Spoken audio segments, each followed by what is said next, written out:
The Roman Catholic Lord of the Netherlands, Felipe III, the King of Spain, Portugal, etc., etc., etc., continued fighting the Protestant rebels in the Low Countries. What had started as a rebellion 30 years ago had become a war, a civil war, and then, after 7 states declared themselves sovereign, a war for independence. But, just like the Spanish, the Republic of the United States of the Seven Netherlands was not doing very well financially. They started feeling the effects of King Felipe's trade ban, and Flemish pirates constantly attacking the merchant fleets cost the states a lot of money.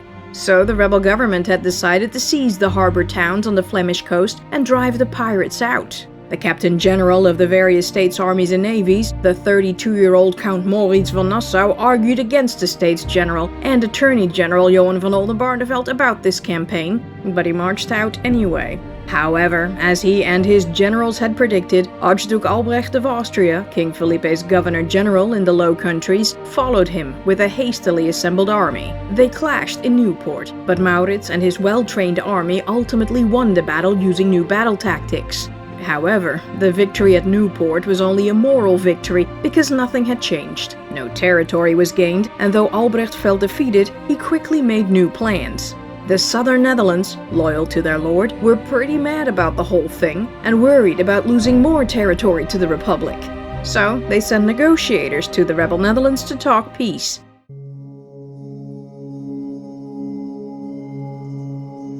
On July 21, 1600, just as Count Maurits ended the Second Siege of Newport, the deputies of the States General of the Republic welcomed deputies of the States General of the Spanish Netherlands in Bergen-op-Zoom. The Southerners gave the Northerners a letter saying that they wanted to end this destructive civil war, unite again, and flourish again. And if they turned peace down now, the all-powerful God would ruin them. Attorney General Oldenbarnevelt, speaking on behalf of the Republic, responded kindly. It was their greatest wish that all the Netherlands who had suffered so much from the oppression of the Spaniards have prosperity and freedom. Naturally, as soon as the southern states joined the northern states' fight against the Spaniards and kicked them all out, they could come to an agreement. But the Republican States General wasn't interested to deal while Archduke Albrecht was in play. The man was completely controlled by Spain. They claimed that Albrecht was the Lord of the Netherlands, but let's be real, that was one big magic trick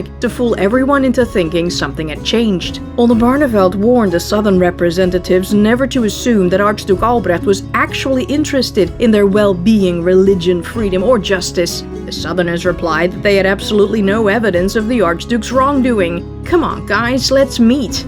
The Republic promised they'd give them an answer soon. Let me skip ahead to their answer. No.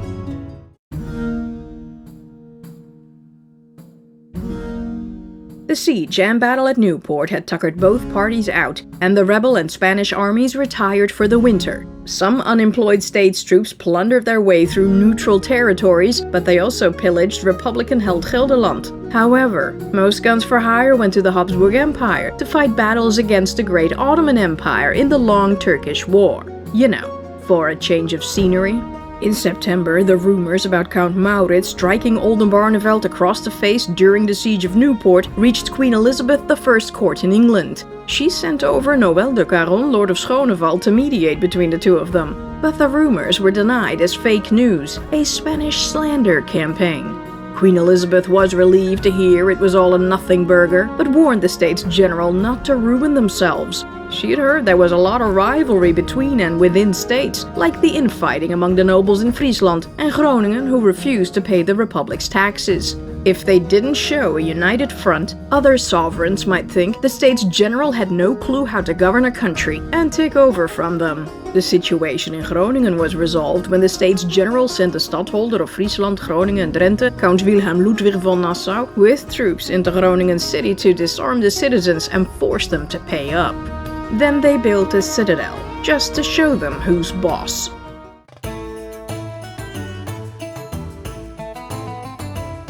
King Henri IV of France was having trouble with the hot-headed Charles-Emmanuel, the Duke of Savoy. The man wanted to expand the independent Duchy of Savoy into Italy and France and turn it into a proper kingdom. Back in 1585, Savoy married Infanta Catalina Micaela de Austria, King Felipe II's daughter and Archduchess Isabella's younger sister, to secure Spanish support for his efforts. He took advantage of the unrest during one of the French civil wars and occupied Saluzzo, then under French protection. But when King Henri was officially recognized as King of France in 1593 and Spain made peace with France, all of Savoy's expansion plans fell into the water. Catalina Micaela had died in 1597 and left him 9 children, but recently Savoy started negotiating with Spain again for support against the French king. Pedro Enriquez de Acevedo y Alvarez de Toledo Conde de Fuentes de Valdepero, aka Count Fuentes, was already gathering troops in Milan to come to Savoy's aid. King Henri now feared Archduke Albrecht would invade France to help Savoy and sent troops and provisions to the Spanish-Netherlands border just in case. The rebel Netherlands were rooting for King Henri to restart the war with Spain so they could have a little relief, but an escalation also meant that the French king would no longer be able to support them financially. The situation with the Duke was resolved a few months later in the Treaty of Lyon, in which Henri ceded Saluzzo to Savoy in exchange for a few other places. And the Dutch rebels were like, so close. King Henri, meanwhile, had wedding plans. After the annulment of his marriage to Queen Marguerite de Valois, the King of France had been looking for a new catch. He found Maria de Medici. She arrived in Marseille at the end of October 1600. The 47-year-old Henri married the 25-year-old Maria a few months later in Lyon.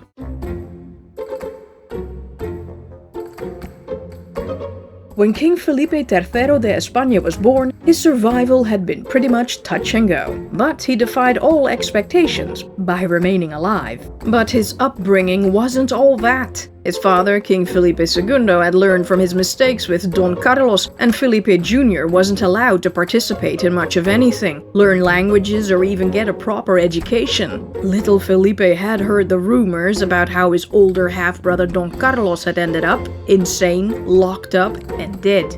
If the whispers around the court were to be believed, his father had killed his son himself.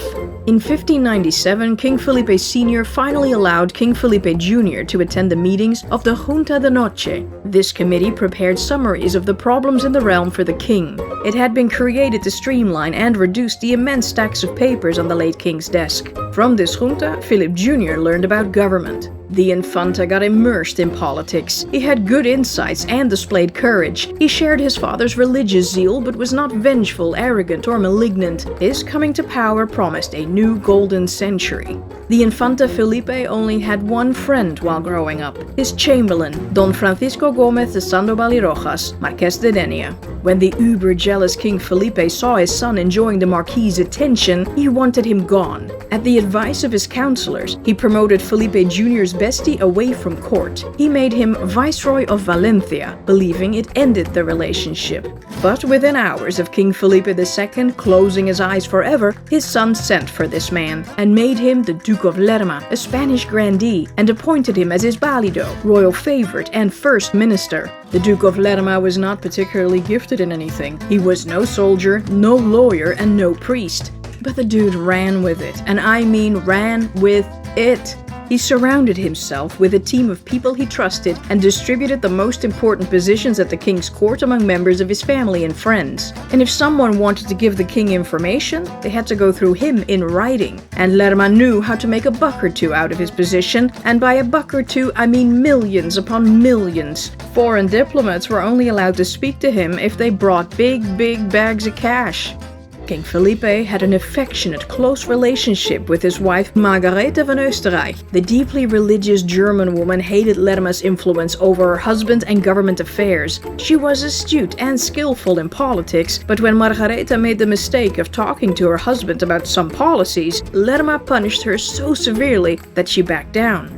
It appeared King Felipe had abdicated his throne to Lerma, who became the most absolute ruler in Christendom. But the Duke of Lerma jealously guarded his power and became worried about the influence of King Felipe's grandmother and aunt, Empress Dowager Maria de Austria, who lived at the court. For those keeping track, she was King Felipe II's sister, widow of Holy Roman Emperor Maximilian II, and mother of Holy Roman Emperor Rudolf II, Archduke Matthias, Archduke Ernst, Archduke Albrecht, and Queen Anna of Spain, King Felipe III's mother and cousin. The Empress Dowager also hated Lerma. The Duke convinced the king to move the Spanish court away from Madrid to a new palace, La Ribera, in Valladolid, to get him as far away from her as possible. Meanwhile, Queen Margarethe teamed up with the Empress Dowager and her youngest daughter, Margarethe van Oostenrijk, and the Circle of Ladies started plotting the Duke of Lerma's downfall.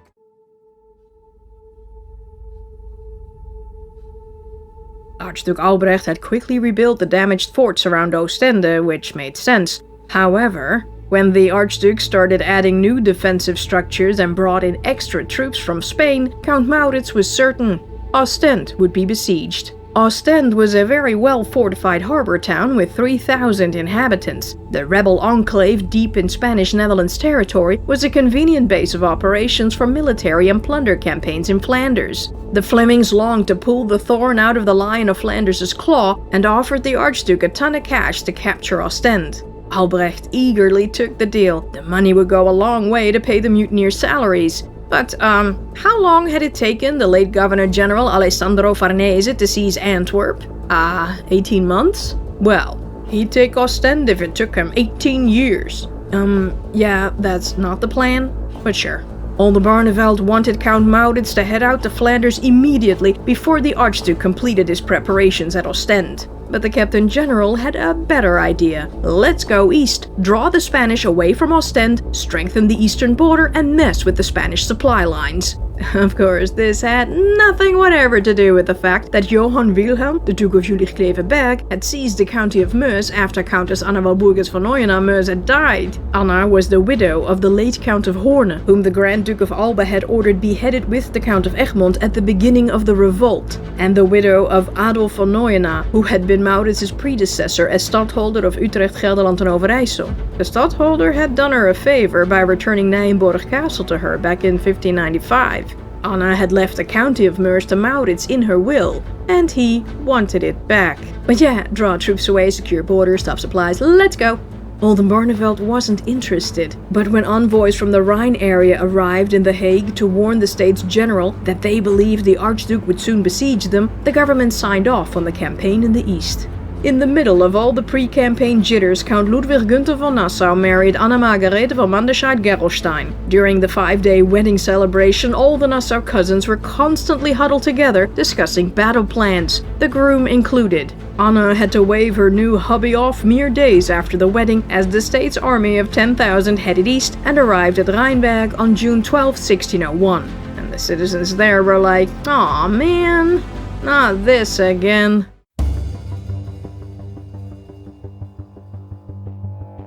On July 5, 1601, Archduke Albrecht arrived before Ostend with about 7,000 men. The place would be a tough nut to crack, but Albrecht was gonna try. You could walk from east to west of the town in 30 minutes, but the place was heavily fortified. There were several detached fortifications: South Square, Polder Square, West Square, the Spanish Half Moon, and the virtually impregnable Sand Hill, the key to the city. Closer to the town was a ring of ravelins, and even closer, a ring of bulwarks. Albrecht had the town surrounded by many forts, and all of Spanish-held Flanders beyond. Still, he could never hope to invest the place completely. For one, the garrison had leveled the dunes around Ostend as a defensive measure, and the south side flooded with the tides. And the North Sea was swarming with rebel and English ships, so merchant fleets could easily supply the harbor town. The canal to the West Harbor had gotten all silted up and was useless, but the Diep Geulen Canal on the east side led to the recently formed New Harbor. Albrecht made his headquarters at Fort Albertus on the west side, the weakest part of the town.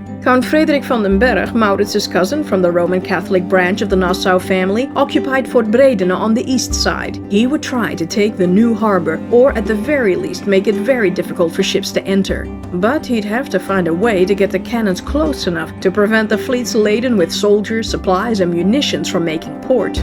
On July 8, 1601, the Spanish cannons opened fire on Ostend from the east, and the rebels started evacuating the women and children. 2 days later, in the middle of the night, under a blanket of musket cover fire, the Spanish stormed Sand Hill, Porcupine, and Hell's Mouth. At the same time, Frederik van den Bergh's troops started firing on the east side to force the defenders to divide their attention between these two assaults, but the attack failed. The next day, 1,000 state soldiers sortied on the west side. Though their main objective was to disable the cannons, they managed to kill 600 men, including Don Jeronimo Monroy, before the Spanish cavalry drove them back. Though Count Maurits was in charge of Ostend's military operations from the outside, they needed a solid commander on the inside. The States General got Queen Elizabeth's permission to send in Sir Francis Vere, the commander of the English forces in the rebel Netherlands. Vere arrived on July 16th and started strengthening the city's defenses right away. He also dug counter trenches, a new concept to make sorties easier. He also built new barracks, munition depots, and a hospital. Within a few weeks, Ostend's garrison grew to 6,000 soldiers. They frequently carried out sorties, grabbing trenches, taking prisoners, and killing many royal soldiers.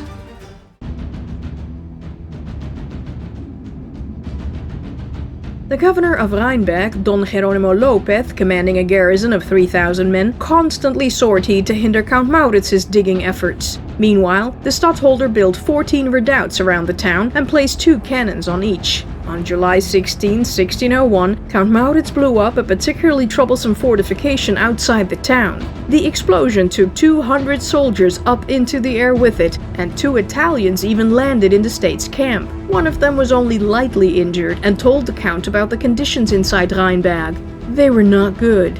The Count gathered some troops at the fort to prepare a fake storm and tried to lure the garrison onto the walls. But when the defenders appeared, they aimed Greek fire, basically liquid flamethrowers, at the besiegers in the trenches. They blew up a barrel of gunpowder, and now a group of state soldiers flew up into the air.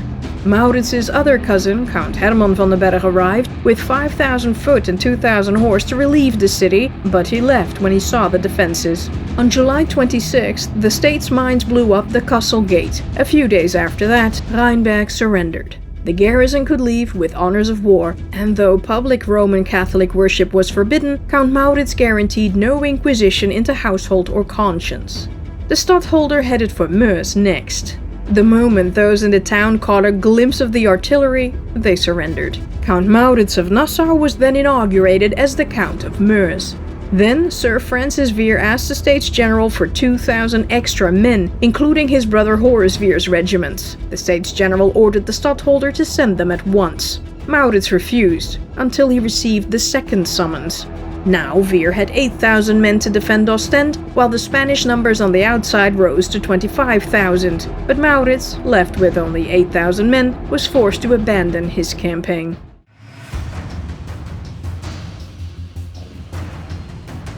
Meanwhile, at Ostend, Archduke Albrecht wanted to put an end to the rebel sorties and ordered Count Frederik van den Bergh to go to Fort Clara on the south side to build several new forts there.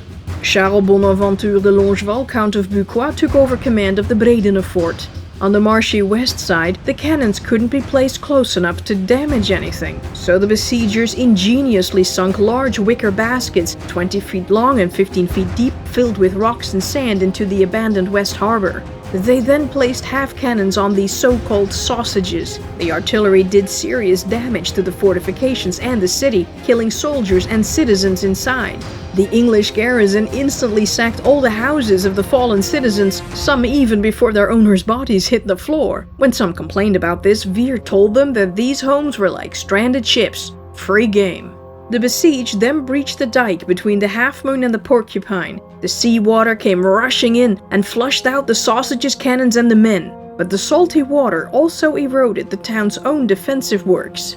The cannons on the east side were also too far away to threaten the merchant ships entering the new harbor. All kinds of meat, fresh vegetables, and good French claret wines were constantly shipped in as though there was no siege at all. So much for starving the place out. The Count of Bucquoy built a T-shaped dike out of sausages toward the town. At 500 paces out, they made a wicker fort named Carlos and put cannons on it. Still too far away.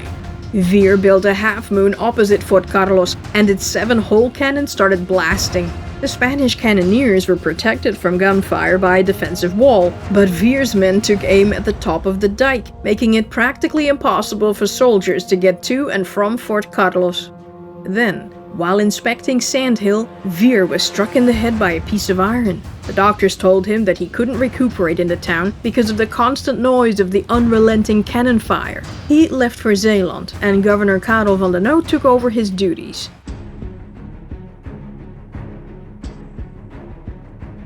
When it became clear that the fight for Ostend would become the focal point of the war, many siege tourists flocked to the area. Even King Henri of France moved his court to Calais to be as close to the action as possible. Archduchess Isabella wanted to be closer to her husband and arrived at Newport with no less than 18 coaches filled with ladies of honor.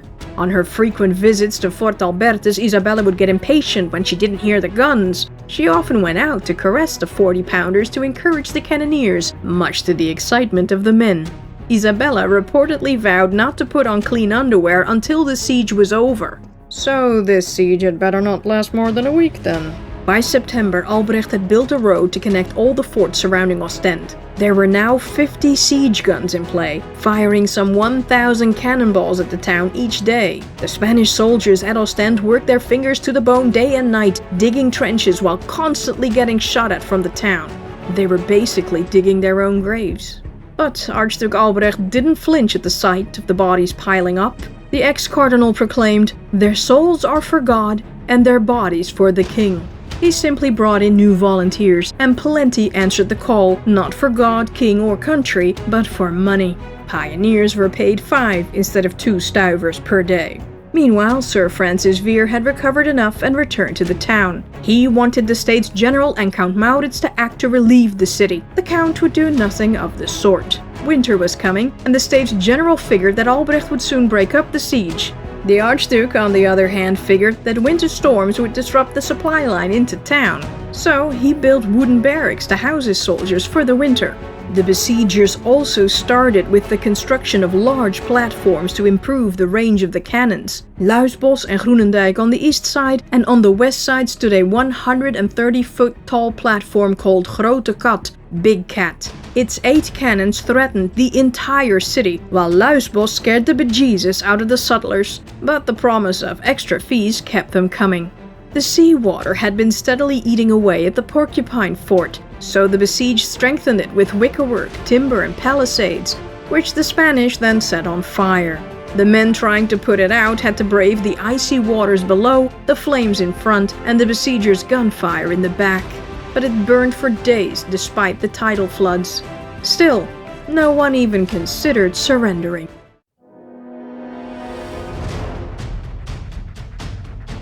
Sir Francis Vere wrote letter after letter to the States General that they and Count Maurits were dropping the ball on Ostend. Why weren't they marching to relieve the city yet?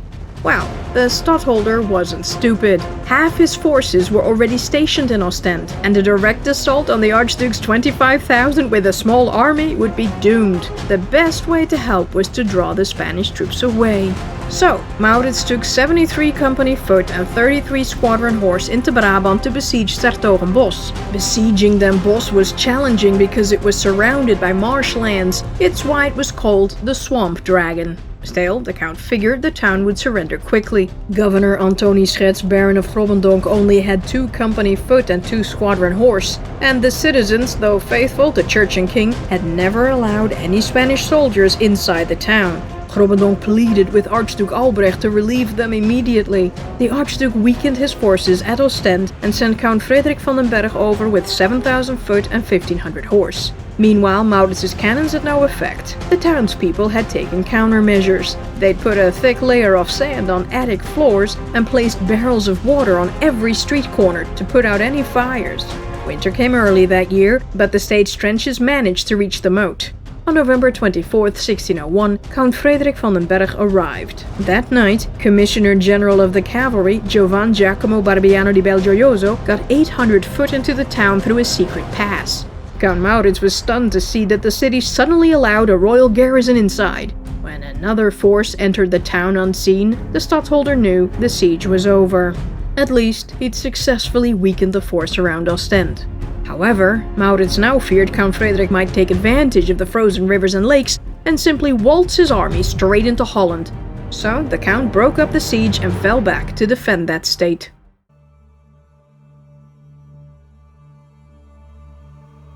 By December 1601, the plague raged through Ostend and the Spanish camp, and there was mass desertion on both sides. The garrison had been reduced to less than 2,000, while Archduke Albrecht only had 8,000 men fit for duty out of his 25,000. Many Spanish trenches were abandoned, but Albrecht's sense of military honor prevented him from calling it a day. He'd promised he'd reduce the town even if it took him 18 years. He was only 5 months in.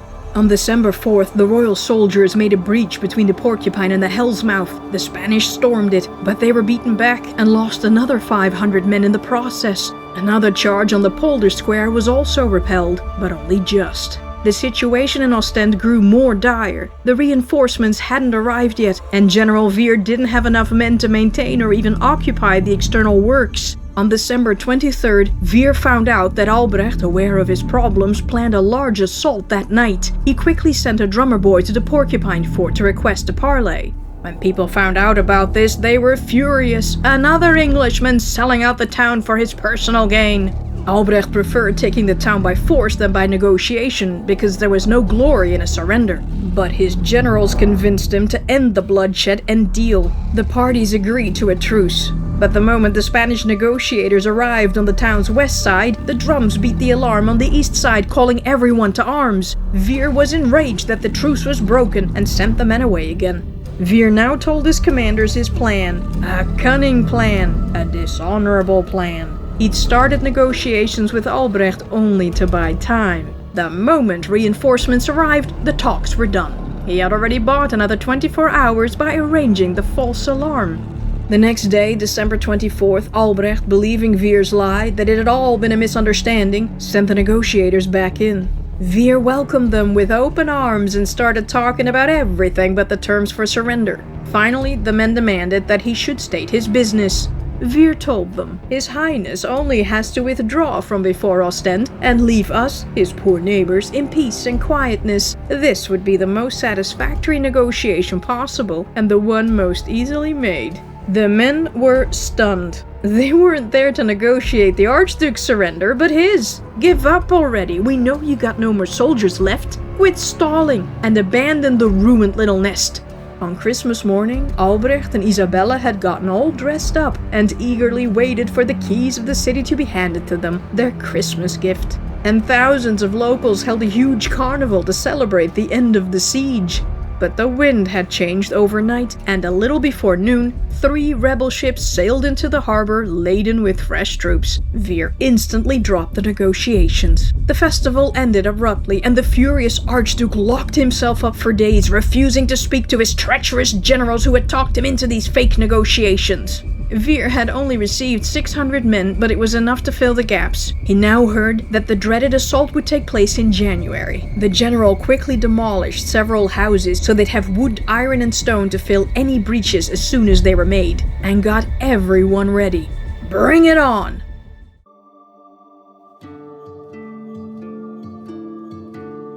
Around this time, Count Maurits and his steady girlfriend, Margarethe van Mechelen, welcomed their first son, Willem. The Count didn't marry her, so the kid was a bastard, but he acknowledged Willem as his own and raised him as a member of his court.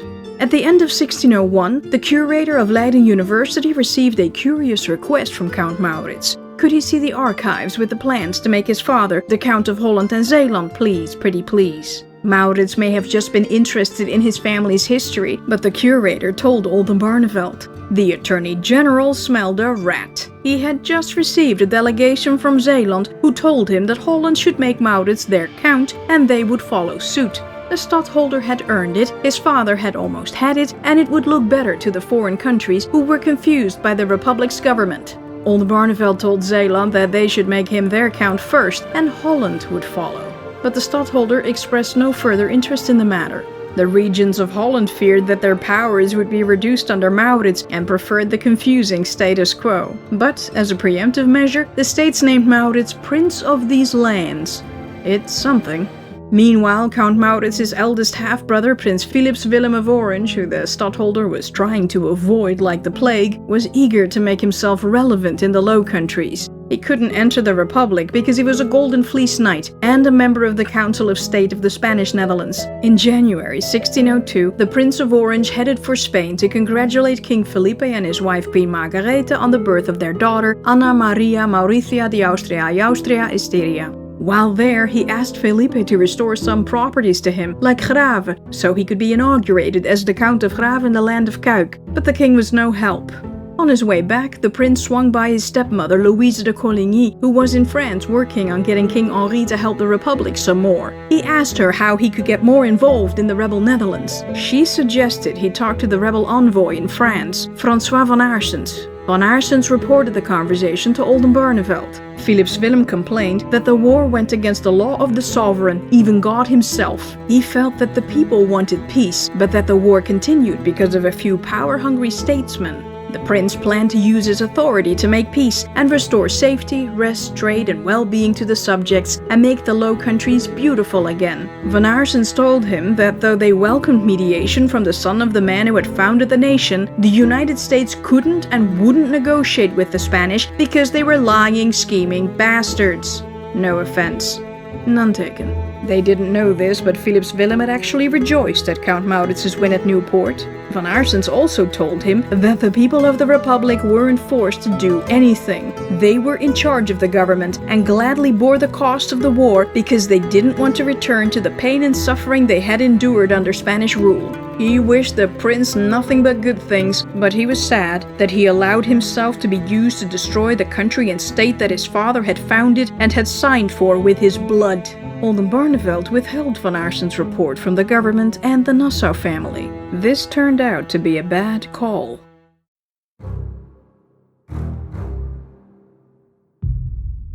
On January 7, 1602, the cannons fired on Ostend all day from the east, south, and west of the town. But the besieged stood back and did nothing, saving their strength for the storm that was expected at nightfall. At 7 p.m., the drums started beating the alarm along the entire line of fortifications from east to west. Then, the Spanish trumpets sounded the charge. There were a bunch of mini-charges that were repelled everywhere, but Vere sat patiently on his horse in Sand Hill, waiting for the main event. At low tide, it was time for the big one. The royal forces, carrying pickaxes and ladders, rushed through the dried-up old harbor and attacked Sand Hill and the whole length of its curtain.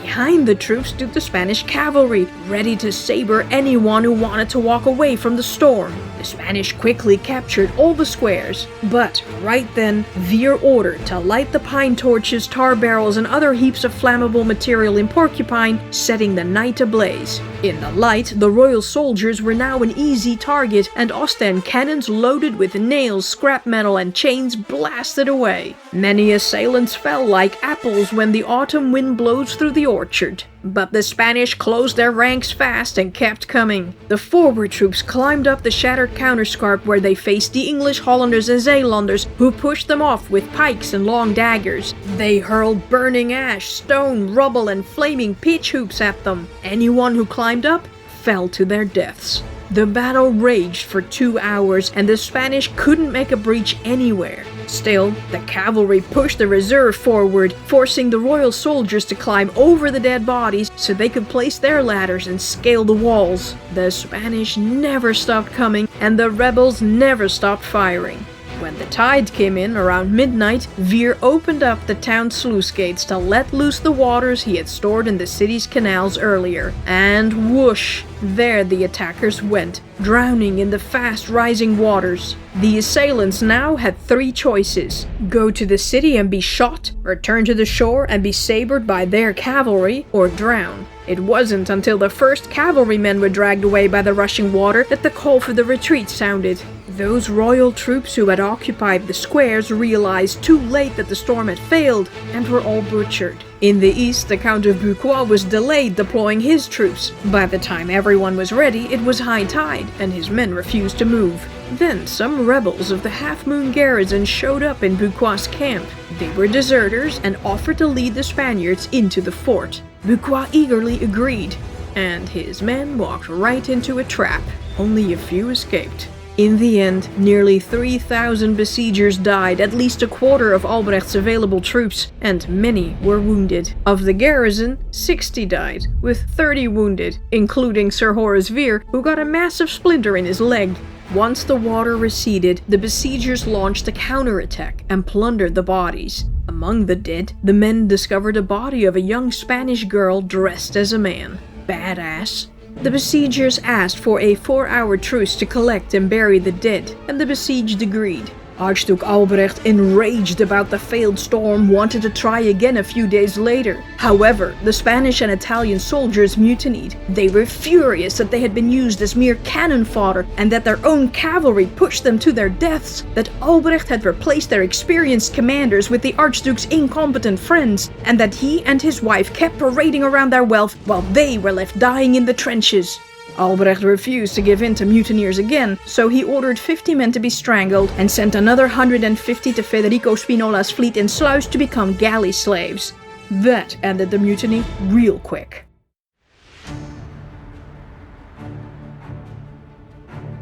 All was quiet at the Ostend front. The winter had paralyzed the two armies, but something odd was happening up north. Enno, the Count of Ostfriesland, besieged Emden. Emden, in East Friesland, Germany, was the home of many Dutch Calvinists, and rebel troops were stationed there. Enno wanted to drive them all out. The States General wondered who was footing the bill for that siege. Could it be Archduke Albrecht trying to get his hands on a northern harbor town? Count Maurits ordered a few Frisian companies to enter the city and keep it for the Republic.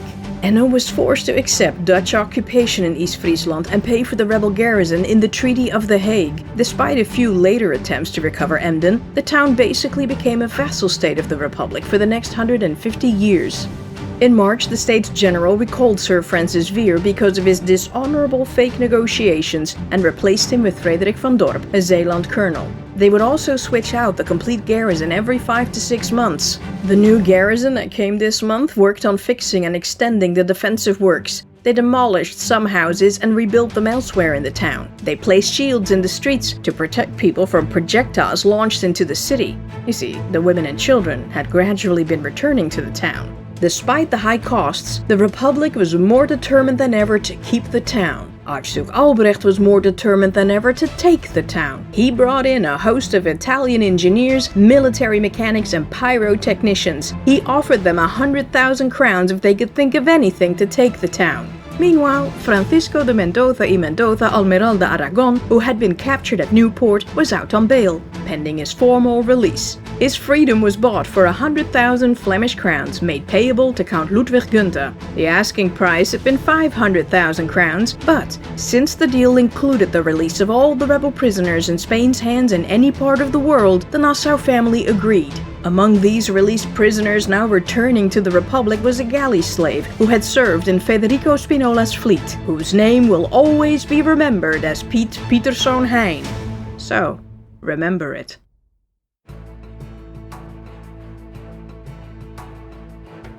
Ever since King Felipe III reinstated the ban on rebel merchants trading in Spanish and Portuguese ports, many Republican shipping companies headed east to get the goods themselves. But the rivalry among the companies had gotten out of hand, and Johan van Oldenbarneveld planned to unite the rivaling shipping companies under one banner to take over the world. On March 20th, 1602, de Generale Verenigde Geoctrooieerde Compagnie, a.k.a. de Verenigde Oost-Indische Compagnie, a.k.a. the Dutch United East India Company, a.k.a. the VOC, was founded. The VOC was given a 21-year monopoly on the spice trade in India and Indianized Southeast Asian countries, from Cape the Good Hope to Japan and everything in between. The VOC was run by a board, the Heren 17, or the 17 Gentlemen, representatives from harbor towns in Holland and Zeeland. The company was responsible for the production and trade of various goods, but they also built ships and trading posts. Bonds and shares were made available to the general public to fund these activities. The VOC was the first transnational company in the world and the first company to publish its earnings, and modern corporations are the direct descendants of the company. It had enormous powers, very similar to those of a government, including the power to declare war, negotiate treaties, mint money, and establish new colonies. the first official VOC mission hit a bit of a snag. Vimalata Marsoria I, the king of Kandy, was looking for allies against the Portuguese, whom he hated with a passion. He offered the VOC 5 tons of cinnamon annually, exclusive trading rights, plus both Portuguese ports if they helped him. Vice Admiral Sebald de Weert captured 4 Portuguese ships, but he set the crew free on 2 of their vessels against the wishes of the king. On one of those ships was a hostage, Vimalata Marsoria's son. De Weert apologized for not realizing this, but the king wondered if he was a Portuguese in disguise. During a banquet, a very drunk De Weert kinda insulted the queen, and Vimalata Marsoria ordered him imprisoned. The vice admiral attempted to draw his sword in his defense, but the king's men hit him on the head and killed him, probably by accident. Vimalata Marsoria then ordered the rest of the VOC officers at the banquet killed, as well as the 300 crewmen left on the beach. Just a few of them escaped to their ships. Well, that ended the trade deal. The VOC didn't avenge their deaths to prevent future trade deals from falling through. Cinnamon, cloves, nutmeg, pepper, and ginger were extremely valuable back then and worth losing 1,000 men over. They also lacked the means to strike back at the king. When King Senerat succeeded to the Kandyan throne in 1604, the relationship was restored. Other merchants had better luck, and news spread quickly that trade deals with the Dutch were better than slavery under the Portuguese. For now. The Portuguese were furious about the Dutch rebels encroaching on their territory. The Pope had given them exclusive rights for trade in the East, but the rebels obeyed no Pope and were like, pfft. Plus, because the merchant fleet was the extension of the Republic's war machine, they could destroy any Portuguese or Spanish ship at their leisure. The Portuguese weren't gonna let that slide. On December 25, 1602, Captain André Furtado de Mendonça took a large Portuguese fleet to destroy Bantan and punish the people of Java for even thinking about trading with the rebel Dutch. Rebel skipper Wolfert Hermanszoon wasn't about to leave his newfound friends to their own devices or jeopardize his trade deals. Hermanszoon had a 5-ship fleet, Mendonça had 25 vessels. Still, the VOC mini-fleet with the flagship the Duifken attacked. The Portuguese were like, just give me a moment. This is too funny. But the rebel ships were smaller, faster, and easier to handle, and they literally sailed circles around the massive galleons. Hermanszoon sank several ships, captured 2, and ran others aground. After several days of this madness, the Portuguese, confused at what was happening, retreated at last. The people of Bantan hailed Hermanszoon as a hero, and he established the first VOC trading post in the east, the first of many. King Felipe realized his counselors had been wrong about everything, and he lifted the trade ban in July 1603. But there were so many restrictions and fees that the Hollanders and Zeelanders couldn't be bothered. Felipe was mad at everybody and reinstated the trade ban for the rebels in 1604.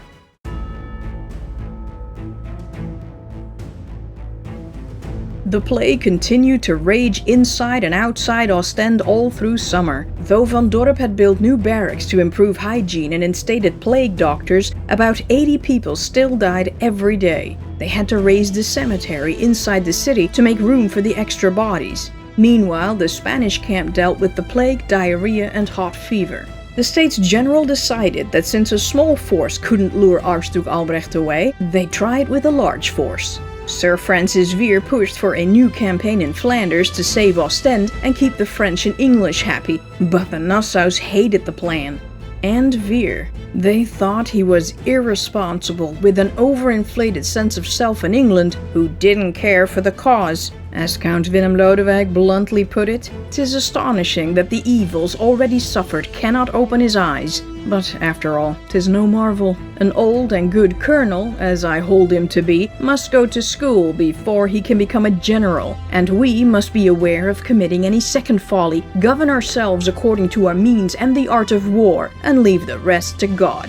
Still, Count Maurits was eventually persuaded by England and France to launch a campaign on Brabant.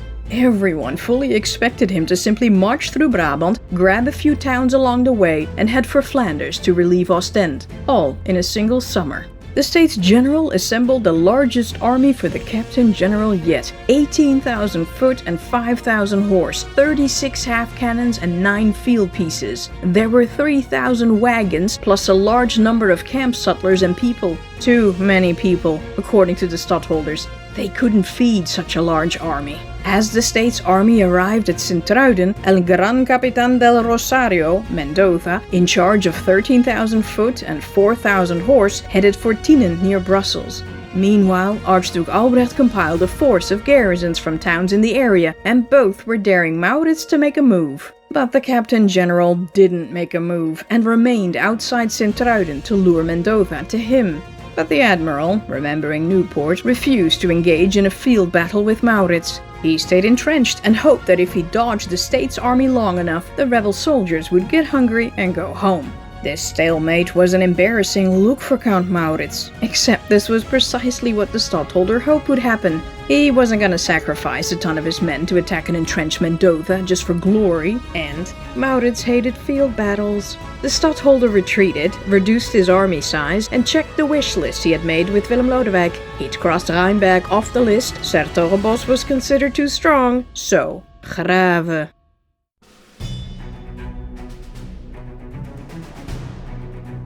Grave was one of the Nassau properties, and one of the places Prince Philip's Willem of Orange had asked King Felipe to return to him. Don Antonio González commanded a garrison of 1,800 Spanish, Italian, and German soldiers. Despite the many sorties and while drawing constant fire from the city, the stadholder managed to cut the town off with 2 bridges across the Maas on both sides of the town and 50 extremely well fortified forts, each with a moat, drawbridge, and bulwark.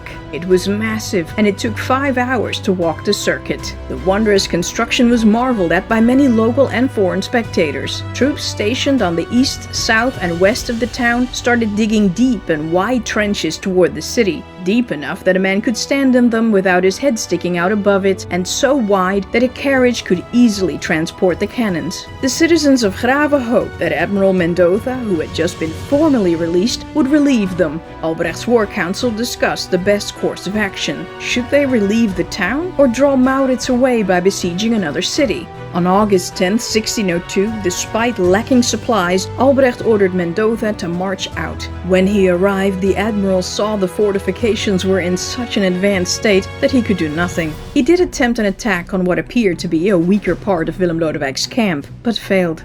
It wasn't weaker after all. Meanwhile, those in Grave got all fired up with Mendoza's arrival and carried out several brave sorties, but their attacks were unsuccessful, and they lost a lot of men and supplies in the process. During one of the sorties, Veer was struck by a bullet that went through his neck and cheek under his eye and became embedded in his skull. Some claimed it was friendly fire since his men were fed up with him. The bullet was removed, but he was out for the rest of the year and went back to England. In fact, Veer never returned to the war again. Count Frederik Hendrik took over Veer's command, while Colonel Horace Veer, Francis's brother, took over command of the English troops in the field. On August 23rd, Mendoza realized he could not supply the town nor bring troops inside and retreated to Venlo in total silence. Count Maurits realized too late he had left, and his musketeers couldn't catch up with him. The Count feared the admiral would go to Rheinberg or Meurs next and send Count Ernst Casimir and some horse that way, but the Spanish forces went to Maastricht. The moment the admiral left, the sorties stopped, but Grave had enough supplies and ammo and didn't surrender.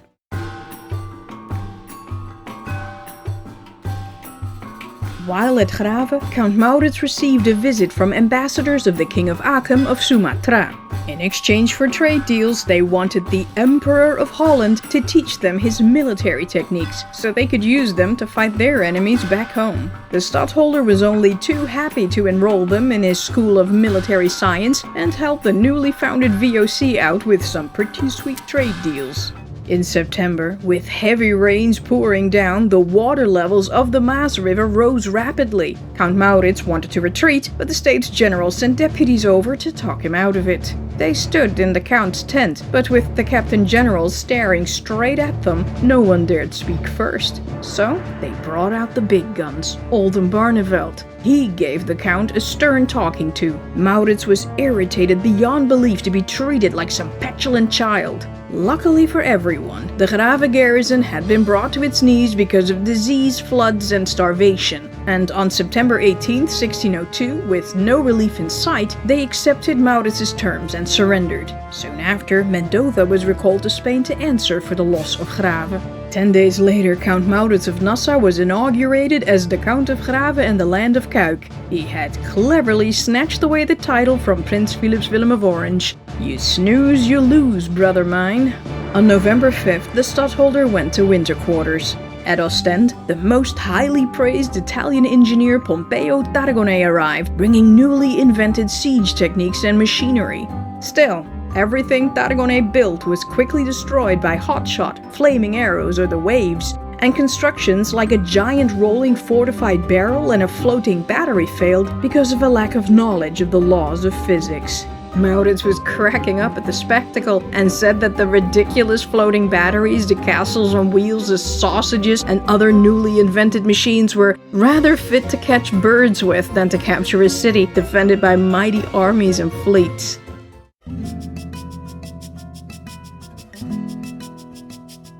The Spanish and Italian forces were quite unhappy about their situation. When Admiral Mendoza had slinked away from Grave, this unhappiness turned into a mutiny. About 1,200 Tercio veterans ended up at the castle of Hoogstraten near Breda. They chose 4 Aletti, a Spaniard, an Italian, and 2 Dutchmen, and implemented strict rules and discipline among the mutineers. The castle became the home base for blackmail, extortion, and taxes on the local population, and more unhappy royal soldiers joined them. Archduke Albrecht sent papal messenger Ottavio Frangipani over to talk some sense into the men, but they told him that while his pious talk might open the gates of heaven, only gold would open the gates of Hoogstraten.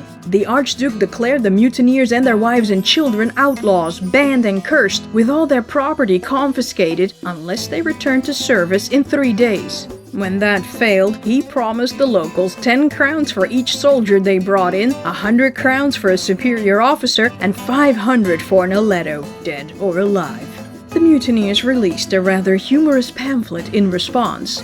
They had every right to mutiny because the archdukes hadn't paid them their honest wages. If the archdukes had money to pay rewards, they had money to pay salaries, and the fact that Albrecht sicked ordinary citizens on highly trained veteran soldiers proved he didn't care about the people's lives either. Count Maurits wrote the men a letter offering them a deal, but the soldiers put the letter on a stick and used it for target practice. However, not much later, the Aletti contacted Maurits and agreed to a deal. The mutineers could retreat to Bergen-op-Zoom in the Republic if they needed to.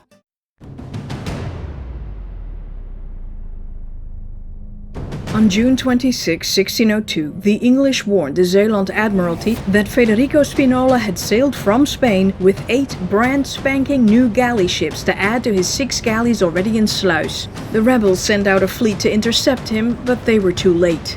On his way to Flanders, though, Spinola had lost 2 galleys in the defense of the São Valentim, a richly laden Portuguese carrack anchored in the bay at Sesimbra, Portugal.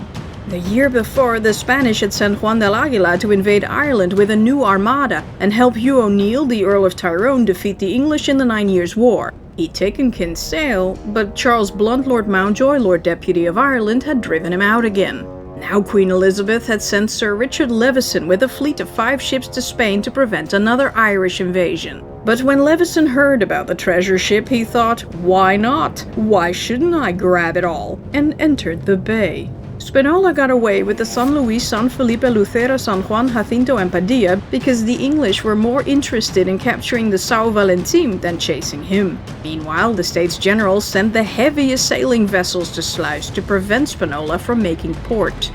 Around midnight, October 3, 1602, Sir Robert Mansell was at Dover with some English ships when he noticed Federico's fleet. Mansell and 2 Dutch flyboats attacked and drove the Spanish galleys across the narrow seas toward the Flemish coast, where the rebel war fleet lay waiting.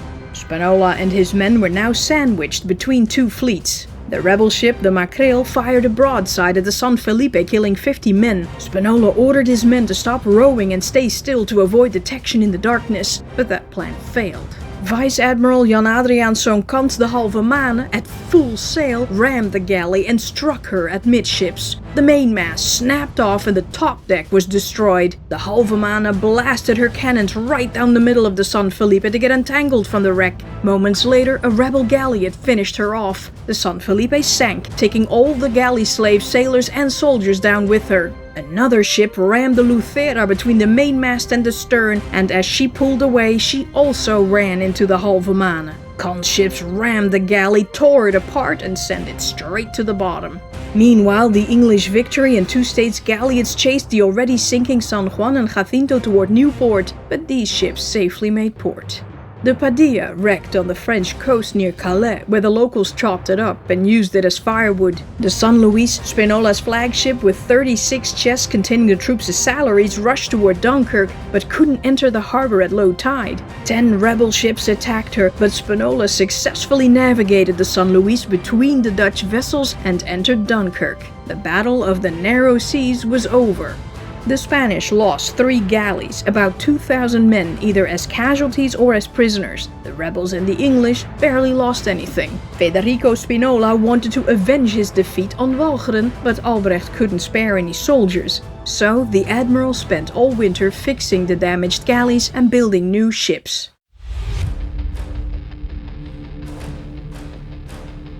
The siege of Ostend was in its 20th month. The besiegers had fired 250,000 cannonballs at the city, and the besieged had answered with 100,000 cannonballs. The artillery and disease had already cost the lives of 18,000 royal soldiers and 8,000 state soldiers, yet neither side even considered calling it quits. Meanwhile, on March 5, 1603, another one of Maurits's cousins, Count Hendrik van den Berg, took the castle of Wachtendonk via a ruse, but Count Maurits retook it 6 days later.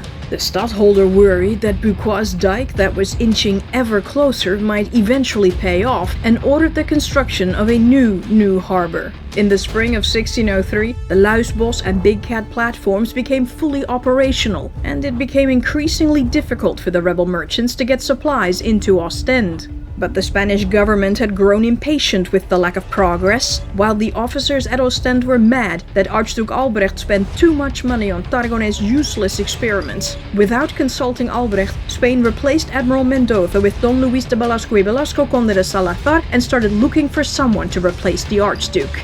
Albrecht felt humiliated. On April 2, 1603, a hurricane hit the area, destroying more of the town and the defensive works. The Spanish figured it was now or never. They stormed the Porcupine Fort and set everything on fire.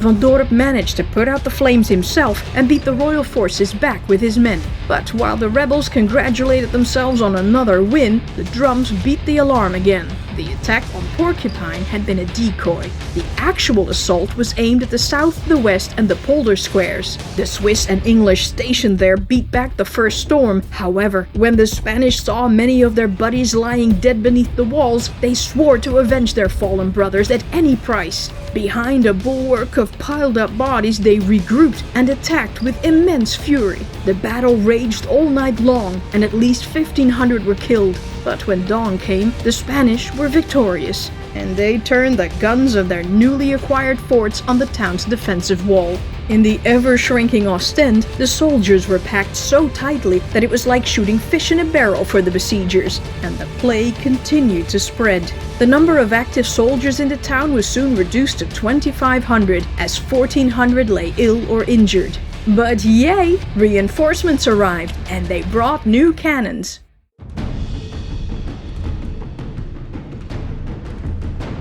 Federico Spinola wanted to conquer Walcheren, but a small rebel fleet commanded by Vice Admiral Joost de Moor blocked the harbor of Sluis. Then, on a windless day, just before sunrise, on May 26, 1603, Spinola, with a fleet of 8 massive galleys and 4 smaller galleys in tow, rowed straight toward the Moor's 5 ships. The rebel fleet was a sitting duck. But in the Moor's fleet was also the infamous Black Galley from Zeeland, commanded by Jacob Michelszoon Wip. The Black Galley rowed out to confront Spinola's fleet, but was instantly skewered by the iron prows of 2 Spanish galleys. 36 rebel musketeers opened fire as Zeeland sailors climbed on the bowsprits like cats with swords and handspikes to fight off the 400 Spanish soldiers trying to board her. All the while, the Black Galley unloaded the cannons on Spinola's galleys, striking right where the slaves sat chained to their benches. Anyone who was too wounded to row was thrown overboard without as much as a how do you do. The Zeeland sailors snapped off the Spanish ship's bowsprits, and the Black Galley, though damaged, was freed. 4 of Spinola's galleys skewered another Zeeland galley, the Flesse, while another 2 attacked Joost de Moor's flagship, the Gouden Leeuw, but these assaults were also deflected. Now all the galleys joined Spinola's flagship, revving up to take on the Black Galley. But then, Federico Spinola was shot by the Black Galley's stone gun. He sustained 24 wounds and died. He was 32 years old. When the wind picked up and Admiral Willem de Zoete, Lord of Voltaine, appeared with a fleet from Flushing to support the Moor's fleet, the Spanish fleet quickly withdrew to Sluis. They had lost over 400 men, including the slaves. The Moor and Captain Logier Petersen were injured, and Captain Wip of the Black Galley was killed, along with 47 others. With the defeat and death of Federico Spinola, rebel transports to and from Ostend no longer had to fear attacks from Sluis. However, one day a ship with 1,200 wounded men sailing from Ostend to the rebel Netherlands ran ashore. The Spanish seized the vessel and hanged everyone immediately at Archduke Albrecht's express command. Count Maurits was like, "Excuse me, what the frack?" Well, you claimed that according to the laws of war, prisoners at sea didn't count, so... Yeah, but not injured people. Now, the stadtholder wasn't a cruel man, but this would not stand. He ordered 200 Spanish prisoners to draw lots from a jar. 12 lots had the word gallows written on them. 11 men were executed right after the drawing and in full view of the Spanish camp. The 12th, a young boy, was pardoned at the request of a young girl. Count Maurits then let it formally be known that for every prisoner the Archduke executed, he would execute 2. Albrecht stopped killing prisoners. The victory at sea encouraged the besieged at Ostend, and they launched fireballs at Big Cat, Luisbos and the Groenendijk and set them on fire. The Big Cat burned for 13 days until rain put out the flames. It was usable again after a few repairs. The Groenendijk burned down completely in 25 days and Luisbos survived. Meanwhile, commander of Ostend Frederik van Dorp had fallen ill and was replaced by Colonel Karel van der Noot.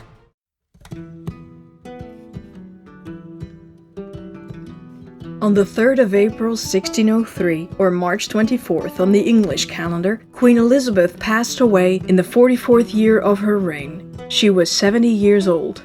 On her deathbed, she had nodded when asked if King James VI of Scotland was her lawful heir. King James I of England was the Protestant son of the executed Roman Catholic Mary, Queen of Scots. Everyone waited with bated breath to see if the new king continued to support the Republic or made peace with Spain. Well, James believed in his appointment by Divine Majesty and considered himself and his crown infallible. He despised war, the people, Queen Elizabeth, the Puritans, and the Roman Catholics. In short, he hated about half his subjects. Awesome. And he was married to Queen Anna of Denmark, a closet Roman Catholic who received a lot of bribes from Spain. Awesome. James didn't believe in religious tolerance, freedom of mind, or intellectual advancement, and was a big fan of the supernatural and the metaphysical. Awesome. Everyone and their mother sent everyone and their mother over to talk to King James and his ministers. They all brought big bags of cash with them to talk him out of or into making peace. The French sent Maximilien de Béthune, Marquis de Rosny. Archduke Albrecht sent Charles de Ligne, Count of Arenberg. The Spanish sent Juan Fernandez de Velasco, Constable of Castile. The Dutch rebels also sent a heavy delegation. The leader of the pack was Count Frederik Hendrik, the second man of the country after Count Maurits. The colonel had just been promoted to the rank of General of the Cavalry. The de facto Prime Minister Johan van Oldenbarneveld also came along. King James hadn't been willing to grant Frederik Hendrik a private audience and had spoken privately of the states as seditious rebels who fought against their God-appointed sovereign. Awesome. Oldenbarneveld reminded King James of his duty to save his own religion from the evil clutches of the Roman Catholics and to continue Queen Elizabeth's work. And could he help with Ostend, please? James was like, "Yeah, I'm new here. I'll think about it." James had to juggle many different parties and interests in his countries England, Ireland, and Scotland. But the king had an energetic minister, First Secretary of State Robert Cecil, Earl of Salisbury, the son of William Cecil, Lord Burleigh. He had some pretty good ideas about what should happen, and he was too proud, too powerful, and too rich to be bribed. Cecil believed the best thing for England was peace in Europe. Commerce and industry were the way forward. Cecil told the French ambassador that the king wanted peace with Spain and to leave the Dutch rebels to fend for themselves. Ostend wasn't worth saving, and James wanted the United States to stop trading in India to protect English interests. Oldenbarnevelt pleaded with Rosny for help. He painted a very bleak picture and said that once Ostend fell, it was all over. Oldenbarnevelt was laying it on a bit thick here, but he really wanted King Henri to openly declare himself the protector of the Republic. King Henri had different plans. In fact, he had a 5-point plan to reorganize Europe. In a nutshell, down with the House of Austria, up with the Dutch Republic. Over the course of several meetings, Rosny warned King James that once Spain brought the Republic to its knees, England was next. He should ignore his ministers, step up to the plate, and secure his name in history as the savior of Europe. King James proclaimed loudly so that everyone could hear it that he would never allow the Netherlands to be subjugated by Spain. The next day, he'd make a plan for aid with the French. The secret treaty of Hampton Court was ratified and signed on June 26, 1603. England, France, and the Republic would team up to create an all-powerful league of sovereigns to destroy the House of Austria. They'd add Denmark and Sweden to the league later. A few months later, Spanish ambassador Velasco arrived in London, and he was pretty angry to see that France had beaten him to the punch. But he still had a few tricks up his sleeve.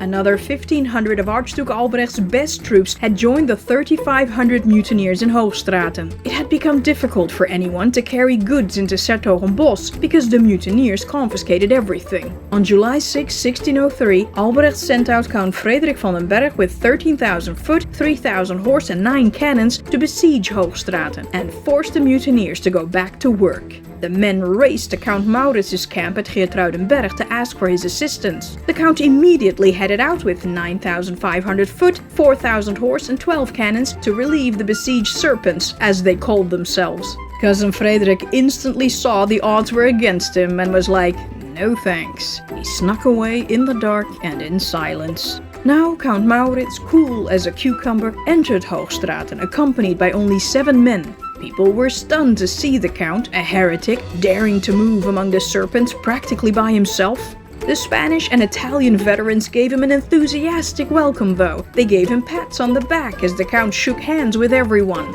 Maurits was obviously a soldier's man, not like deadbeat Albrecht who just wanted to destroy them.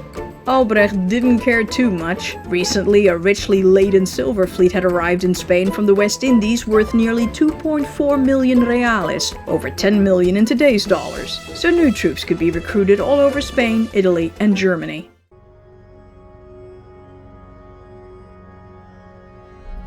The people in the Republic still wanted a campaign to relieve Ostend.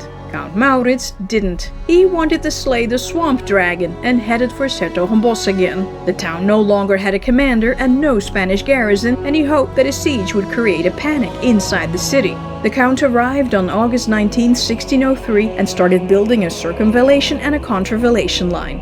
But because it had taken a long time to get approval for the campaign, the Spanish had been able to supply the town. And Maurits didn't have enough troops to capture all the vital places in the area, so when Count Frederik van den Berg arrived a few days later, he took them instead.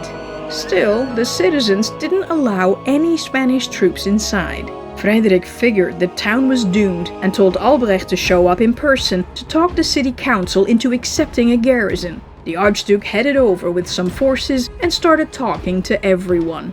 One day he told the council that a large Walloon force needed to move through the city to attack Count Maurits on the other side. But once he and his soldiers were inside, he asked the chief magistrate to come and talk to him. He argued that the city had always been so faithful to the church and her natural princes. It would be a shame if 's-Hertogenbosch was lost to the rebels. Protestants would introduce heresy and tyranny and punish them for their obedience to the crown. The city wasn't strong enough to stop Count Maurits, and he begged them to let the men stay and help them.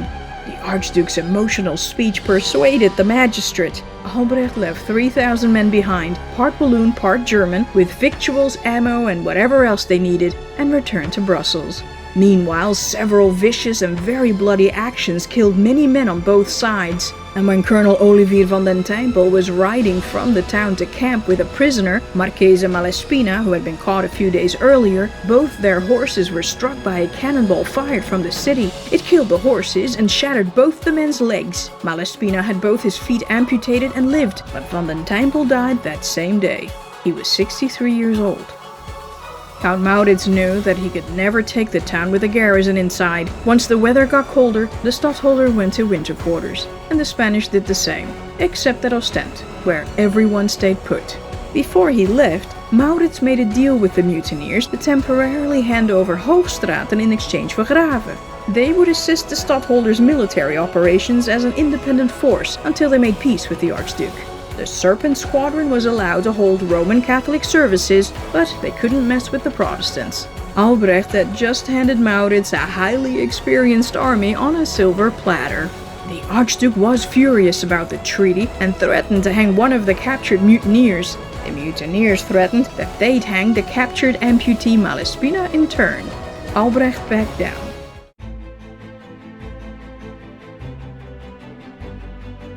Time for another wedding. Johan of Oldenbarneveld was a commoner but had always wanted to be part of the nobility, so he married his 2 daughters to noblemen. Oldenbarneveld's sons Willem and Reinier were too young to marry yet.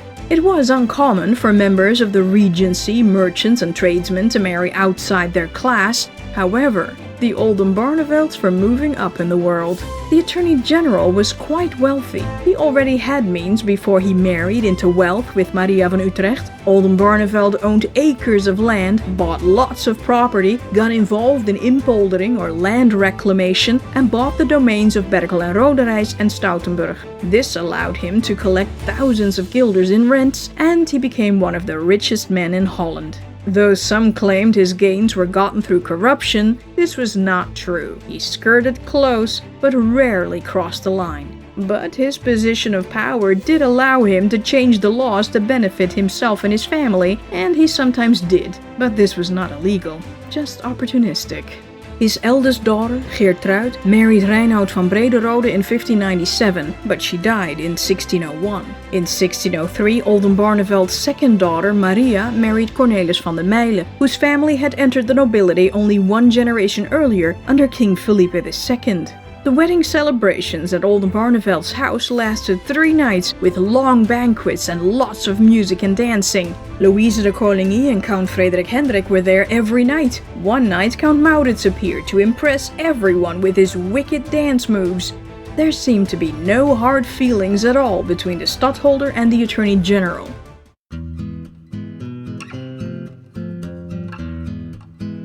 The Spanish government was fed up with the slow progress of the siege of Ostend and was dissatisfied with the generals. Since the archdukes would never have children, the Netherlands would revert to the Spanish crown for good once they died. So, they'd better take over now before it was too late. The Spanish government appointed a new commander-in-chief, someone out of the box. Enter Italian aristocrat Don Ambrogio Spinola Doria, Marquis of Benafro and Sesto. The 34-year-old ultra-wealthy Genoese had studied military science and trade, married Giovanna Bazziadone and had several children.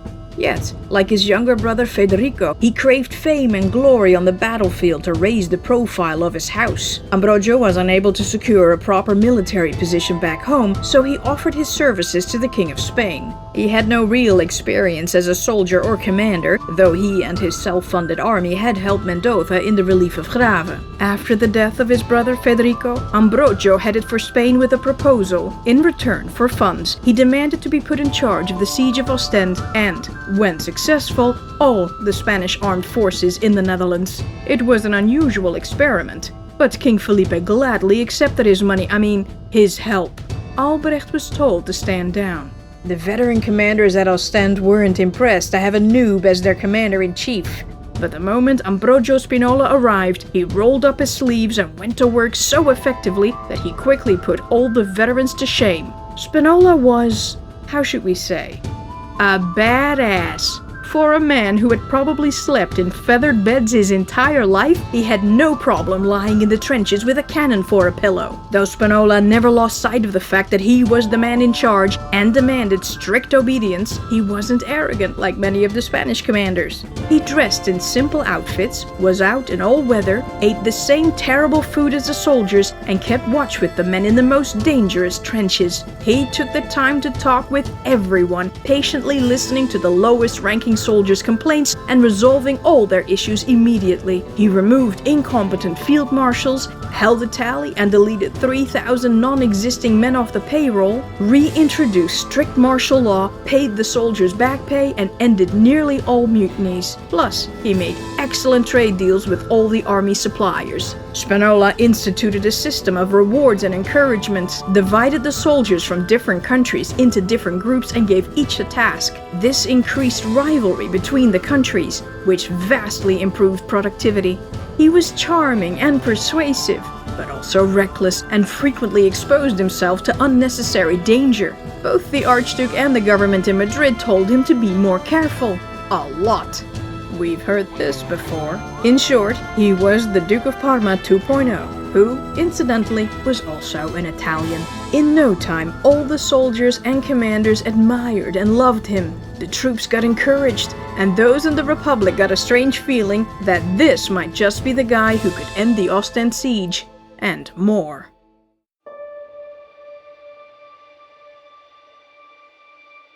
Count Maurits constantly supervised the operations at Ostend in consultation with the States General. He received almost daily reports from the garrison, and he regularly gave advice and instructions on what to do next. At the end of 1603, Governor Karel van der Noot was replaced with Pierre de Gistel. Gistel said he'd never surrender the place, but also felt that he wouldn't live to see the end of the siege either. In the new year, many forts were damaged in devastating storms, and had the Spanish been aware of the extent of the damage, they could have taken Ostend that spring. But they didn't know, and they didn't try. Gistel repaired the damage, added new cannons on Porcupine and Hell's Mouth, and kept the Spanish busy with daily sorties and feints. The place had become an absolute hell on earth. The constant firing, the advancing Spanish, the many dead, the never-ending plague, and the ever-shrinking town created horrific living conditions. 8 colonels and 34 captains sent the States General a letter urging them to prepare a relief. 1 colonel later died from shell shock. Spinola's primary goal was to get his troops as close to the city as possible, capture the outermost defenses, and tunnel the moat so they could blow up the defensive walls. The garrison knew about the tunneling, but they didn't know where the mines were placed. Count Maurits ordered countermining under every bulwark and to isolate every fort. Now Spinola would have to take Ostend inch by inch, and the Count hoped to wear him out. In February 1604, Tarragona's most recent construction was ready, a storm bridge. The 130-foot-long movable drawbridge was pulled by 40 horses. Once rolled to the moat, they'd lower the bridge on the wall, and the Spanish soldiers could simply cross it to enter the city. The gigantic movable fort moved forward. Then, one of its wheels was shattered by a cannonball launched from the city. The tower was stuck and listing to the side. The attack was abandoned. On March 12, 1604, Spinola put a lot of effort into capturing the counterscarp near the Polder bulwark. After a fierce and bloody fight, the place was taken by storm. Spinola's first win. A week later, Governor Gistel was scarfing down his dinner when he was called away. The Spanish were at it again. Gistel jumped on the rampart of the Polder Ravelin to check out the newly installed cannons. Sharpshooters in the Spanish trenches recognized him and shot him straight through the heart. He dropped dead without a groan. For the time being, Colonel Jan van Loon was appointed governor. He wasn't very experienced, but he vowed he'd do his best. 4 days after van Loon had accepted his command, he was at the Porcupine to check out the Spanish works. A cannonball struck him on the right leg, and he died the next day. His temporary replacement was Sergeant Major Jacques de Bivry. Spinola did not let up at all. The Spanish fought day and night and never ever slowed down. On April 2, 1604, they stormed the Polder Ravelin, turning those few square feet into a slaughterhouse. The garrison refused to surrender, and almost all of them died defending it. Then it was lost. A few days later, Bivry was wounded during a sortie and was sent home to recover. The States General appointed Jacob van der Meer, Baron of Berendrecht, to the treacherous post of a place so ruinous that it would sooner be swallowed up by the ocean than surrendered. They should just give up already. But then, news reached Ostend that the Count of Nassau had arrived in Flanders with an army. Maurits, Willem Lodewijk, Ernst Casimir, Ludwig Gunther and Frederik Hendrik were coming to relieve them at long last.